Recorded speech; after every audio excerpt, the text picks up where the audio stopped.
आज हमको उसी के आगे यहाँ से अध्ययन करना है। स्तोकांतिक दूरार्थ कृच्छणि अक्तेन। यह सूत्र है स्तोक अंतिक दूरार्थ कृच्छणि अक्तेन। कृच्छाणि अक्तेन, ये एक पद है इस सूत्र में। ये अक्तेन दूसरा पद है। इस सूत्र की व्यक्ति नहीं लिखे हैं, क्योंकि यह है इस सूत्र का जो अर्थ है वह सूत्र से ही स्पष्ट हो जाता है कि इस सूत्र का अर्थ क्या होगा।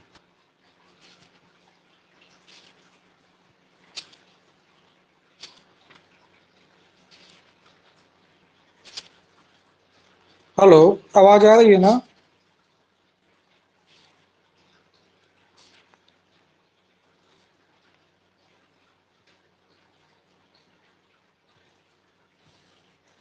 आवाज आ रही है? जी भैया। हाँ, इसको कांतिक दूरात रखते ना, यह सूत्र है स्तोक। इसमें देखिए अर्थ शब्द लगा हुआ है,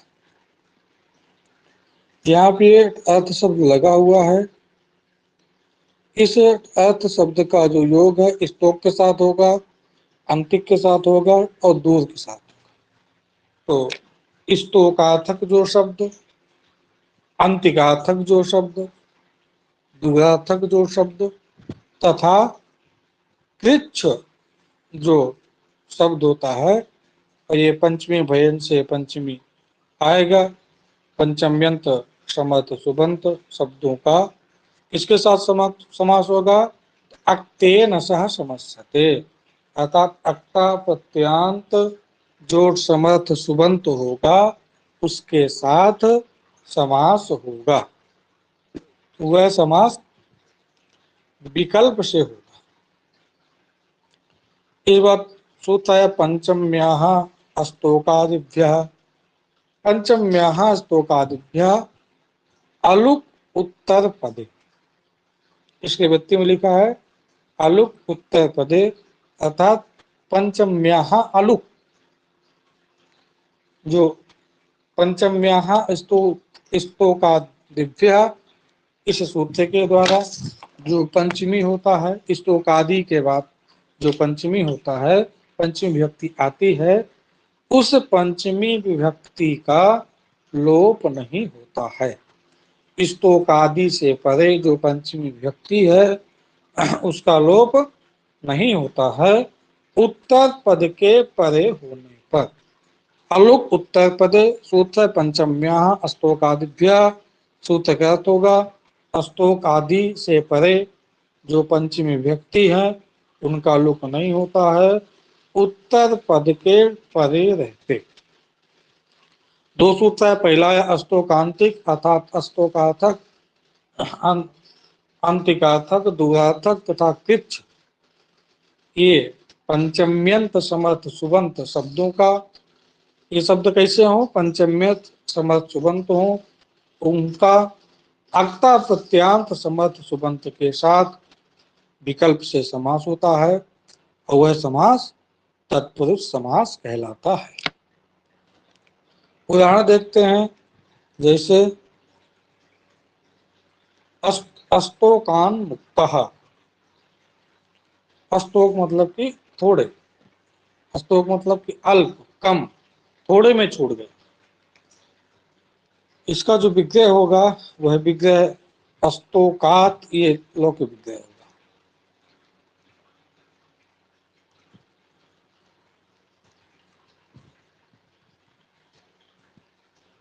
अस्तोकात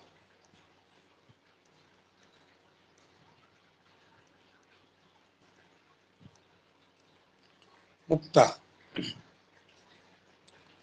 अलौकिक विग्रह वाक्य होगा इसमें अस्तोक प्लस अंगासी मुक्त प्लस अस्तोकांतिक दूरात कृच्छाण तेन, इस सूत्र के द्वारा समास होगा। यहाँ पर थोड़े अर्थ में पंचम्यंत अव्यय पंचम्यंत शब्द है अस्तोक, उसका जो है अक्ता प्रत्यांत मुक्त शब्द है, मुच धातु से अक्ता प्रत्यय होकर के मुक्ता होता है, उससे समास हो गया। समासत्वात् प्रातिपदिक संज्ञा तद्धित समासाश्च से होती है। प्रातिपदिक संज्ञा होने के बाद सुपो धातु प्रातिपदिक योग से विभक्तियों का, ये गस विभक्ति का और इस सुविभक्ति का लोप प्राप्त होगा। लेकिन पंचम्या अस्तोकादिभ्य, यह सूत्र जो अस्तोक आदि जो शब्द हैं इनसे जो पंचमी विभक्ति है, अस्तोक आदियों से परे जो पंचमी विभक्ति, उसका लुक नहीं होता है, उत्तर पद में परे रहते, उत्तर पद में के परे होने पर। अस्तोक के बाद पंचमी विभक्ति है, इसका लुक नहीं होगा, मुक्त शब्द उत्तर पद में परे। तो सुपो धातु प्रातिपदिक से जो गस विभक्ति का लोप प्राप्त था उसका निषेध कर दिया। अस्तोकादि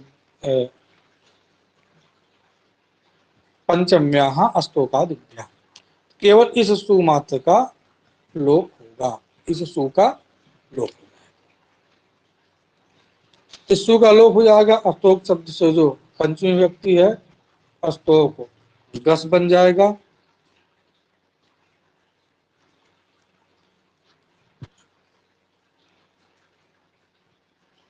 अस्तोक गांसी,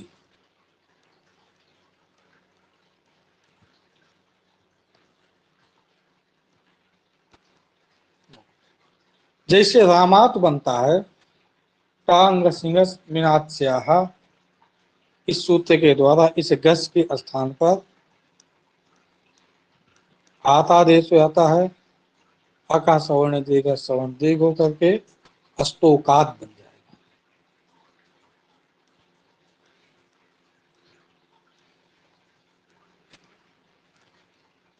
अजंत पुल्लिंग में आप देखेंगे तो अजंत पुल्लिंग में पहले ही टा नस नस मीनात्स्याह ये सूत्र है, ये टा के स्थान पर इन, गस स्थान पर आत और घस के स्थान पर स्या आदेश का विधान करता है। यहाँ घस पंचमी है, उसके स्थान पर आत कर दिया, क्या बन गया अस्तोकात मुक्त बन गया। अब ये एक पद बन गया, इससे आपको यह है अस्तोकात की उत्सर्जन संज्ञा हो जाएगी, क्योंकि जो पहले वाले ये सूत्र है पंचमी भयेन, इस सूत्र से पंचमी की अनुवृत्ति इसमें आ जाएगी, पंचम्यंत समर्थ होगा।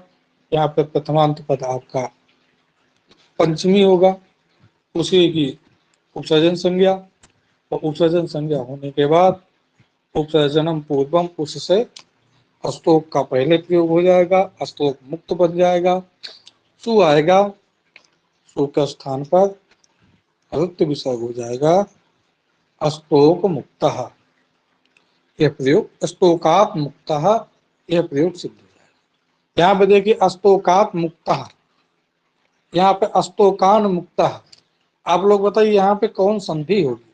अभी संधि पढ़े हैं अस्तोकात मुक्तः, यहाँ पे कौन संधि होगी? ये अस्तोकान मुक्तः बनेगा, बोलिए।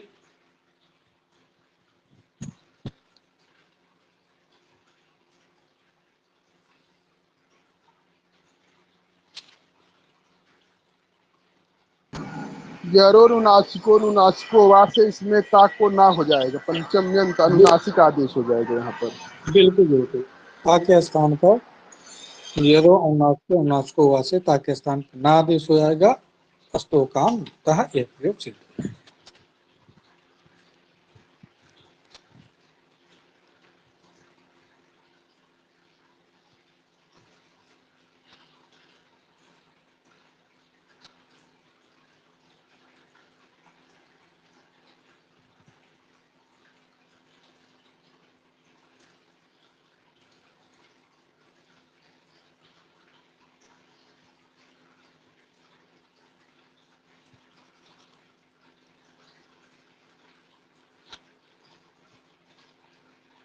चलिए इसके बाद अंतिकात आगतः। ये अंतिकात आगतः यह आपका अलौकिक विग्रह भी ऐसे ही हो, सॉरी, अंतिकात आगतः यह लौकिक विग्रह ऐसे ही होगा, सेम, कुछ बदल, बस इतना है कि जो अगर बदलना हो तो अंतिकात और आगता अलग अलग कर सकते हैं और इनमें कोई भी भिन्नता नहीं आएगी। ये लौकिक विग्रह हुआ, इसका जो अलौकिक विग्रह होगा वह है अंति, बोले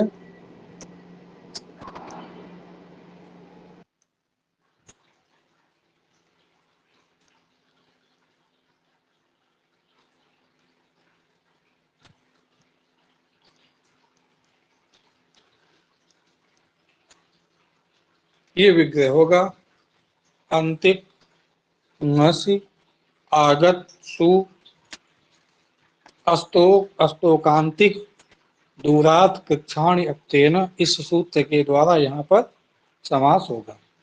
यहाँ पे अंतिक शब्द है, अंतिक शब्द विद्यमान है, समीप इसका अर्थ है अंतिकात आगता अर्थात समीप से आया है। पंचम्यंत जो समर्थ सुबंध है, अंतिक गस है उसका अक्ता प्रत्यांतेन समर्थ सुबंध हुआ। आगत सु आ उपसर्ग पूर्वक आंग उपसर्ग पूर्वक गम धातु से अक्ता प्रत्यय करने पर आगता बनता है। तो जो अक्ता प्रत्यांत समर्थ सुबंत हो गया, आगत हो गया, उसके साथ अंतिग्नस का समास हो। समासत्वात् प्रातिपदिक संज्ञा प्रातिपदिकत्वात् सुपो धातु प्रातिपदिकयों से विभक्तियों का लोप प्राप्त होगा, लेकिन पंचम्या स्तोकादिभ्या यह निषेध कर देगा, केवल सु का लोप होगा, नस का लोप नहीं होगा। अंगस नस मिनात्स्याह इससे आत हो जाएगा, तो अंतिकात आगत बन जाएगा।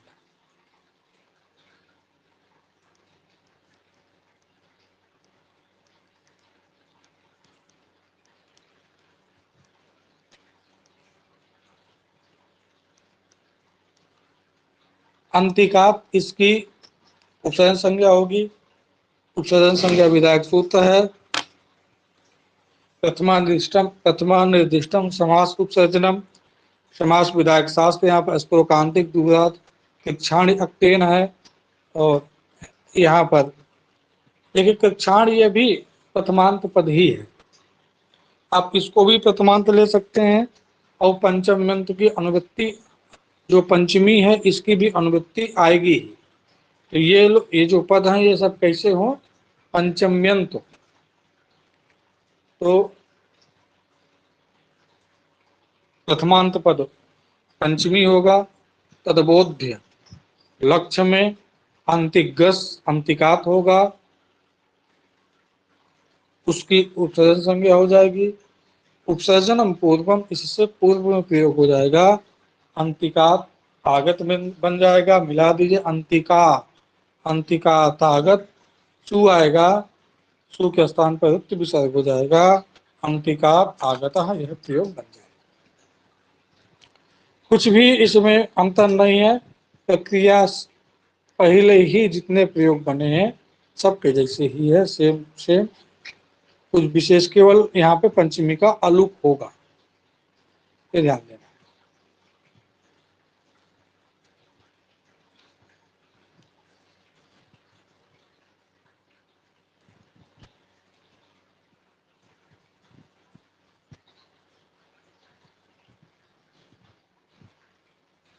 इसके बाद अभ्यासाद आगतः, इसमें भी सेम प्रक्रिया। अभ्यासात आगतः, अभ्यास नसी आगत सु, यह आपका अलौकिक विग्रह होगा। इसी अलौकिक विग्रह वाक्य में आपका समास होगा, अभ्यास प्लस नसी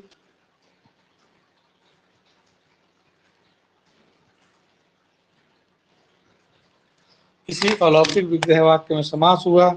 समासत्वात् प्रातिपदिक संज्ञा, प्रातिपदिकत्वात् विभक्ति का लोप हो गया। प्रातिपदिकत्वात् सुपो धातु प्रातिपदिकयों से घस का लोप प्राप्त हो, घसी का लोप प्राप्त होगा, लेकिन पंचम्या स्तोकादिव्या यह निषेध कर देगा, तो केवल सु का ही लोप होगा, घस का लोप नहीं होगा। अभ्यासात बन जाएगा, आत आदेश होकर घस को अभ्यासात आगत बन जाएगा, और अभ्यासात की उपसर्जन संज्ञा पहले प्रयोग हो जाएगा, अभ्यासाद आगत बन जाएगा। एक देश विकृतम अनन्नवत तात्पर्य संज्ञा जो पहले थी उसी को मानकर सु आ जाएगा, सु के स्थान पर वृत्त विसर्ग हो जाएगा।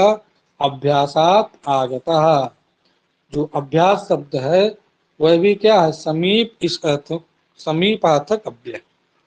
इसमें इन्होंने जो अर्थ किया है कि अस्तोकार्थक जो अव्यय हो, अस्तोक अर्थ में विद्यमान जो अव्यय हो। इसके बाद अंतिकार्थक जो अव्यय, अंतिक इस अर्थ में विद्यमान, अंतिक हो अथवा अंतिक इस अर्थ में विद्यमान अव्यय। दूरार्थक जो है, दूर इस अर्थ में विद्यमान जो अव्यय।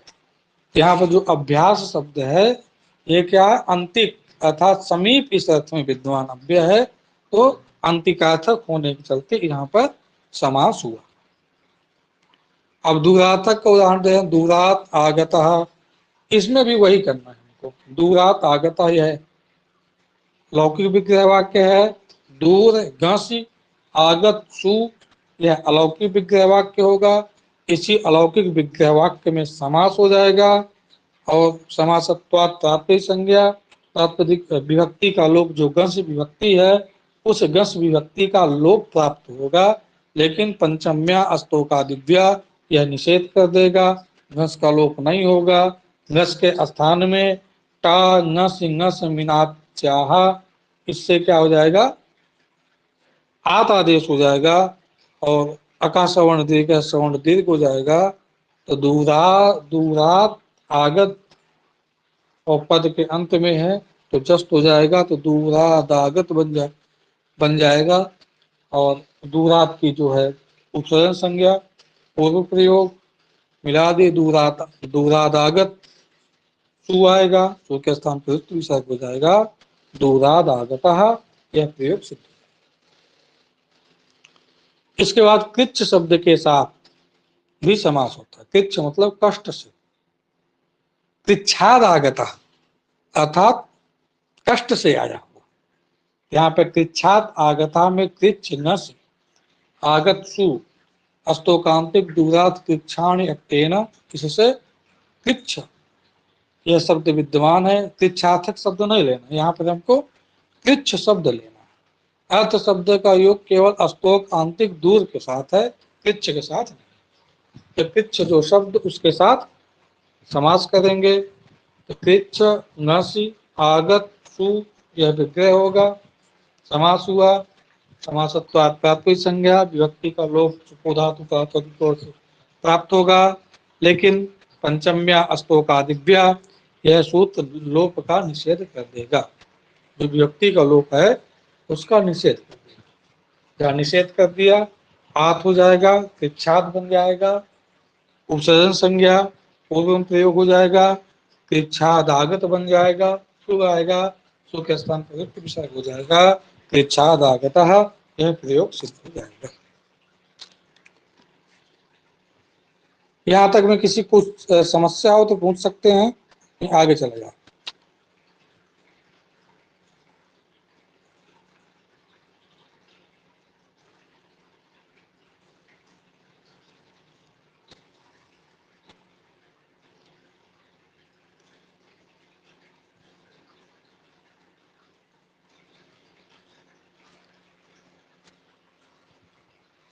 चलिए, यहां से लक्ष्य सिद्धांत का जो पंचमी तत्पुरुष समास है वह पंचमी तत्पुरुष समास यहाँ से समाप्त होता है। अब आगे यहाँ से षष्ठी तत्पुरुष समास आरंभ होता है।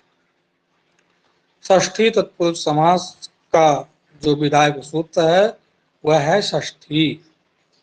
सुबंतेन प्रागवत, वृत्ति में लिखा सुबंतेन प्राग, अर्थात षष्ठी जैसे पंचमी आपने पंचम्यंत अर्थ किया था प्रत्यय होने के चलते, उसी प्रकार जो षष्ठी है उस षष्ठी का हम षष्ठ्यंत अर्थ करें। क्या होगा षष्ठ्यंत?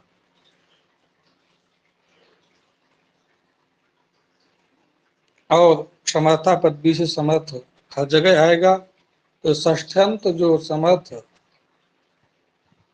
षष्ठ्यंत का जो षष्ठ्यंत है षष्ठी विभक्ति अंत में है, उसका सुबंतेन सह प्रागवत, अतः षष्ठ्यंत का समर्थ सुबंत के साथ समास होता है। प्रागवत अर्थात वह जो समास होता है वह समास तत्पुरुष समास कहलाता है। सूत्र का अर्थ हुआ षष्ठ्यंत का समर्थ सुबंत के साथ समास होता है और वह समास तत्पुरुष समास कहलाता है। ऐसे दिया राजपुरुषा, राज्ञः पुरुषा राजपुरुषा, यह आपका लौकिक विग्रह होगा और राजन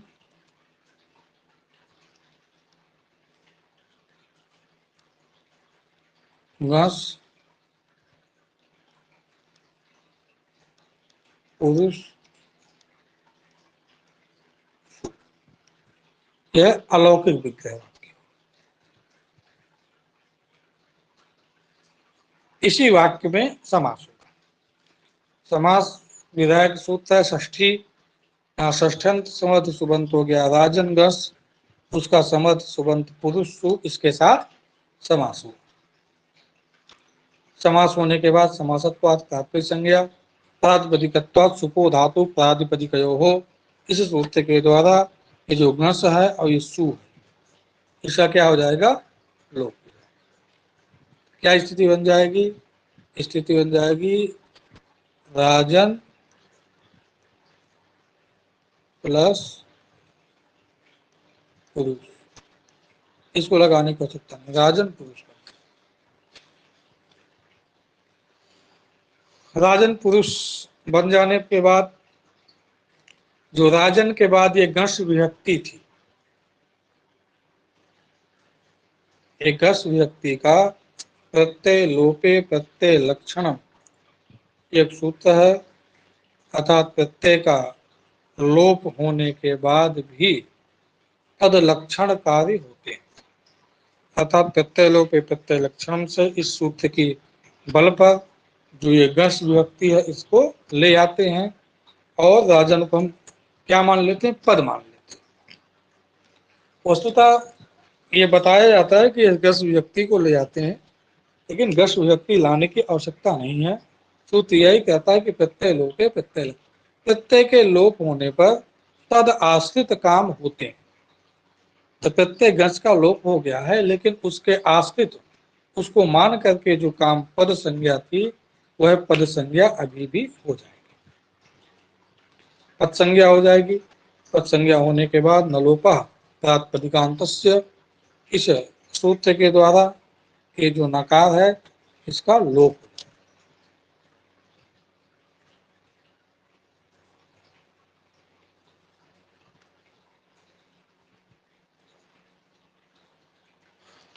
क्या बन जाएगा? राज पुरुष बन जाएगा। उसके बाद ये जो राज शब्द है इसकी प्रथमा निर्दिष्टम समास उपसर्जनम, इस सूत्र के द्वारा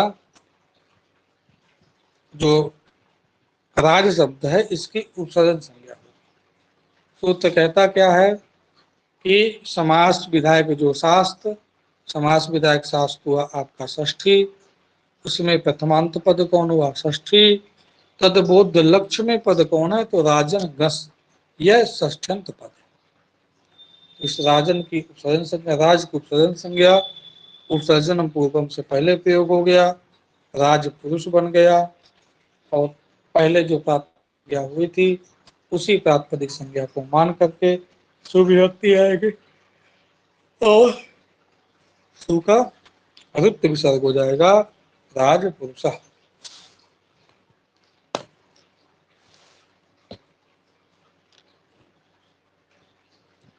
देखिए राजन, यहाँ पर जो पद संज्ञा होती है तो सुप्तिगंतम पदम से न होकर के एक स्वादिष्व सर्वनाम स्थाने, यह सूत्र है अजंत पुल्लिंग में। यह भी सर्वनाम स्थान से भिन्न जो होते हैं उनकी पद संज्ञा का विधान करता है। उस सूत्र से इसकी पद संज्ञा होकर के नकार का लोप हो जाएगा। राजपुरुषः यह प्रयोग सिद्ध हो जाएगा। स्पष्ट हुआ सभी को? कौन सा सूत्र बताया है इसमें उत्सर्जन पद संज्ञा करने के लिए? स्वादिष्ट स्वादिष्टु असर्वनाम स्थाने, स्वादिष्व सर्वनाम स्थाने, स्वादिष्टु असर्वनाम स्थाने, एक साथ कर देंगे स्वादिष्व सर्वनाम स्थाने। ठीक।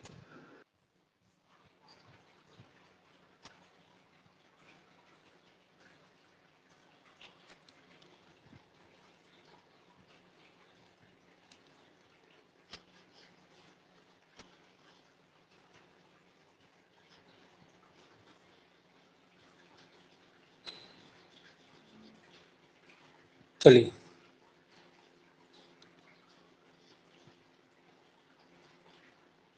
इसके बाद एक नवीन सूत्र आरंभ किया गया। यह भी जो षष्ठी विभक्ति षष्ठी तत्पुरुष समास का ही यह भी विधान करता है।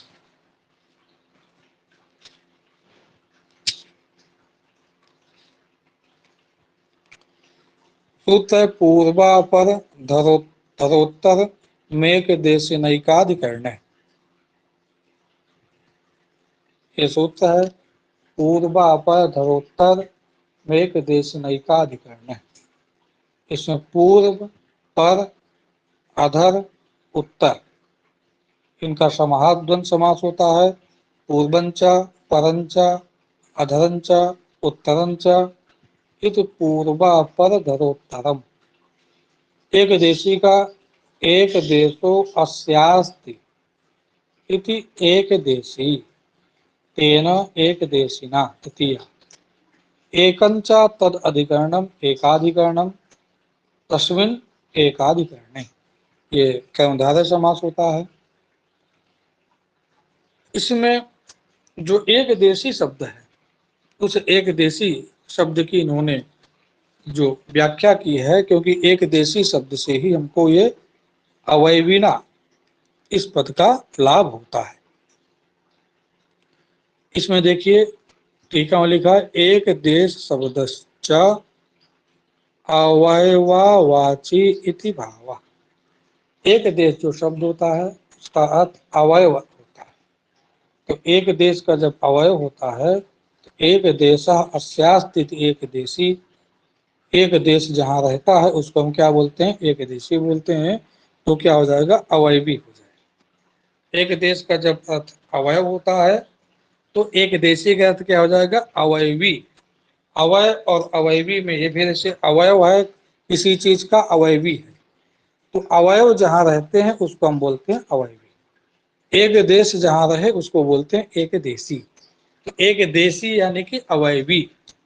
वही व्यक्ति में लिखा अवयविना सह, जो अवयवी है उसके साथ कि किसका समास होता है? तो साहब पूर्वादयः समस्यन्ते। पूर्व, अधर, पूर्व शब्द का और अपर शब्द का, अधर शब्द का, उत्तर शब्द का, इन सभी शब्दों का समास होता है। और एक कंडीशन दिया कि एकत्व संख्या विशिष्ट चेत अवयवी, यदि अवयवी एकत्व संख्या से युक्त हो। अवयवी कैसे हो? एकत्व संख्या से युक्त यदि अवयवी हो तो उसके साथ जो पूर्व, अपर, अधर, उत्तर इन समर्थ सुबंत शब्दों का विकल्प से समास होता है और वह समास षष्ठी समास होता है।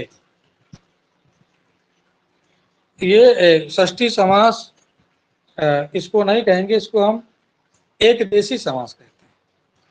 ये षष्ठी समास का क्या है? अपवाद भूत समास है।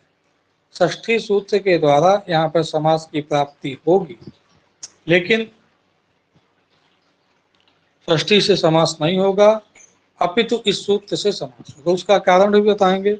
यदि षष्ठ्यंत समास करते तो क्या दिक्कत आती, और ये समास करेंगे तो क्या होगा, प्रयोग में भेद होने लगता, इसलिए षष्ठी समास का अपवादभूत समास बनाया। इसके बाद बताया षष्ठी समासापवाद। एक है षष्ठी समास का अपवाद, क्या होता जी षष्ठी समास, जी भैया, बोले।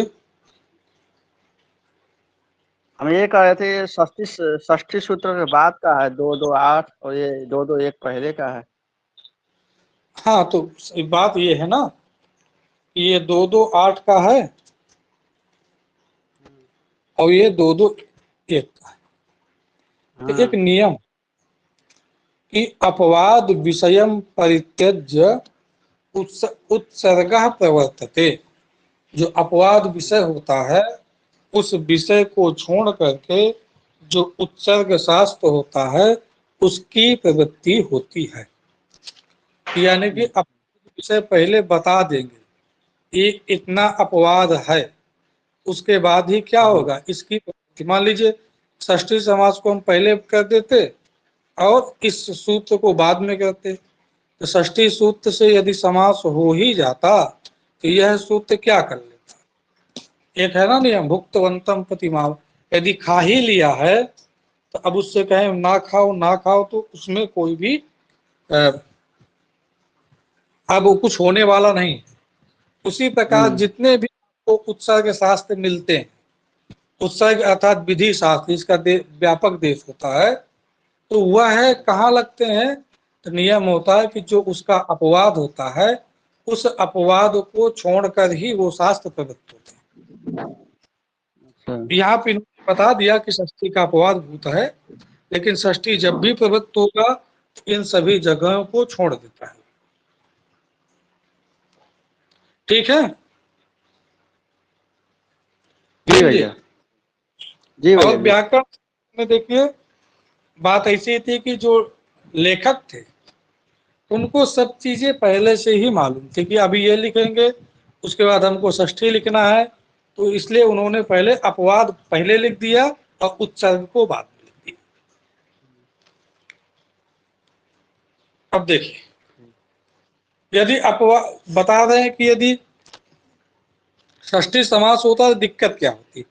षष्ठी समासे सति षष्ठी इति प्रथमांतत्वेन यदि पूर्वम कायस्य यहाँ समास होती षष्ठी, यहाँ पर षष्ठी समास विधायक सूत्र कौन है, षष्ठी, यहाँ प्रथमांत पद है षष्ठी, तदबोध लक्ष्य में प्रथमांत पद आपका काय होता, इसकी उपसर्जन संज्ञा होती, इसका पहले प्रयोग।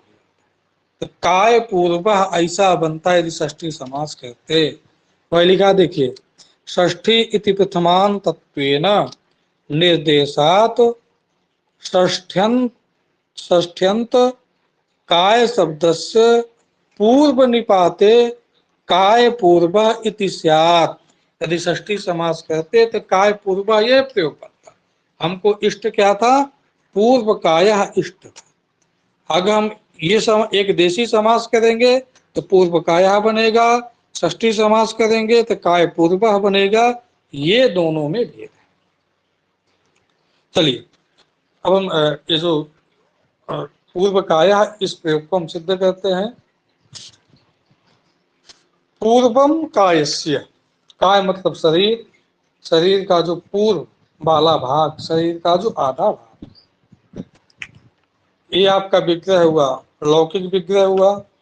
अलौकिक विग्रह जो होगा वह है काय नस पूर्व सूक्ष्म।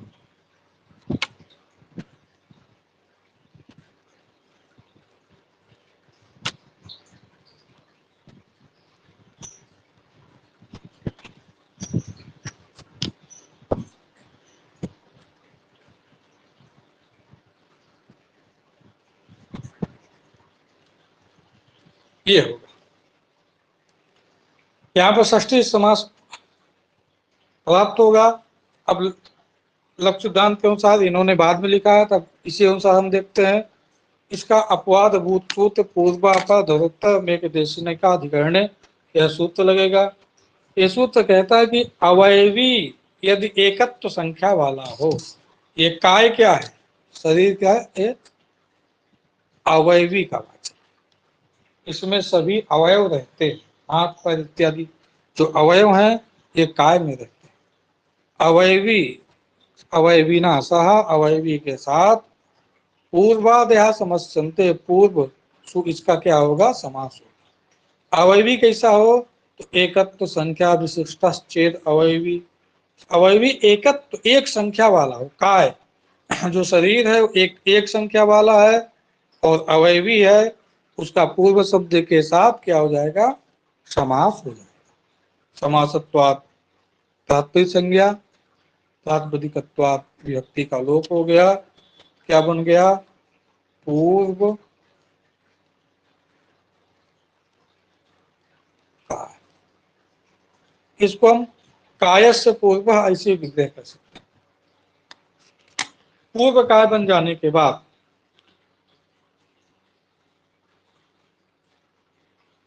अब यहां पर प्रथमा निर्दिष्टम समास उपसर्जनम, यह सूत्र लगेगा। और यहाँ पर जो पूर्व पर धरोत्तरम, यह जो पद है वह प्रथमांत पद है।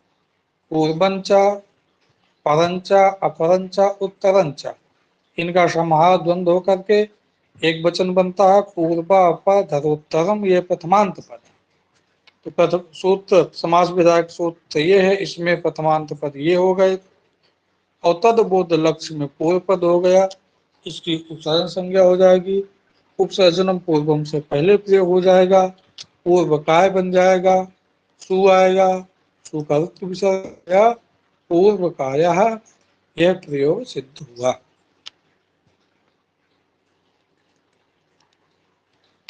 कौन में आया,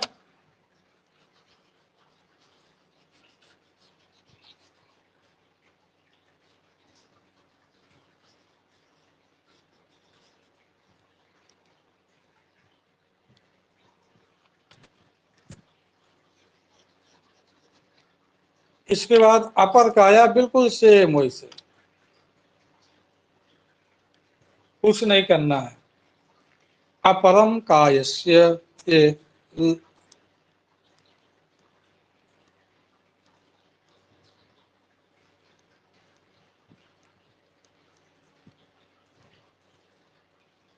ये लौकिक विग्रह होगा, अपर सु काय ngस, ये अलौकिक विग्रह वाक्य होगा। यहीं पर पूर्व अपर धरोत्तर मेक देशना अधिकरणे से समास होगा, समासत्वात् तात्पर्य संज्ञा व्यक्ति का लोप, अपर काय बन जाएगा और प्रथमा निर्दिष्टम समास उपसर्जनम, इससे अपर शब्द जो है, जो सूत्र है पूर्व अपर धरोत्तर मेक देश नई का अधिकरण सूत्र है, इसमें पूर्व अपर धरोत्तरम यह प्रथमांत पद है, तदबोध लक्ष्य में अपर पद है, उसकी उपसर्जन संज्ञा, उपसर्जनम पूर्वम से पहले प्रयोग हो गया, अपर काय बन गया, सु आएगा, सु का उत्तर विसर्ग हो गया, अपर काया, यह प्रयोग सिद्ध हुआ।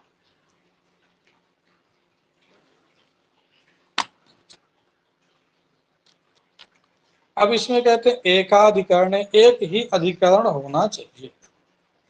अधिकरण कैसा हो, जैसे शरीर है, एक ही अधिकरण है, उसका पूर्व वाला भाग, उसका उत्तर वाला भाग, एकाधिकरण होना चाहिए और एकत्व संख्या से युक्त होना चाहिए। इन्होंने ऐसा कहा, अगर ऐसा नहीं कहते तो पूर्वश छात्राणाम यहाँ भी समास होने लगता। जो छात्र हैं उसमें एकाधिकरण नहीं, हर एक कई छात्र हैं, वहां पे छात्रत्व विद्यमान है, इसलिए अनेक अधिकरण है, अनेक अधिकरण होने के कारण यहाँ पूर्वादि शब्द का समास नहीं होगा, अधि रह जाएगा, पूर्वश छात्राणाम, संधि कार्य होकर के पूर्वश छात्राणाम यह प्रयोग बन जाएगा। आज यहीं तक रखते हैं, यहाँ तक में यदि किसी को कुछ पूछना हो तो पूछ सकते हैं।